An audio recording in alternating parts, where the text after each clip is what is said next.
This is your sign to make your own anointing oil. What I did was go to the grocery store and I got some extra virgin olive oil, the organic kind. That's just my preference. What I wanted to use, you can literally use any kind of oil that you choose. I also got frankincense and myrrh for the scent. You can also scent your oil however you choose. A lot of people like to use cinnamon.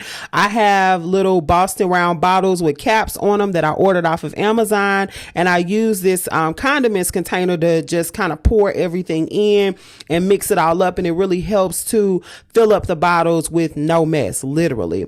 And then after that, you want to pray over your oil. And so here's the prayer that I prayed over my oil.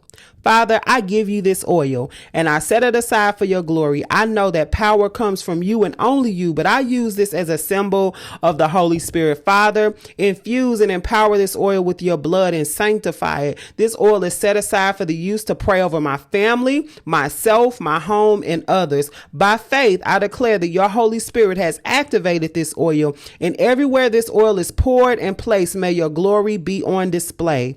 Amen.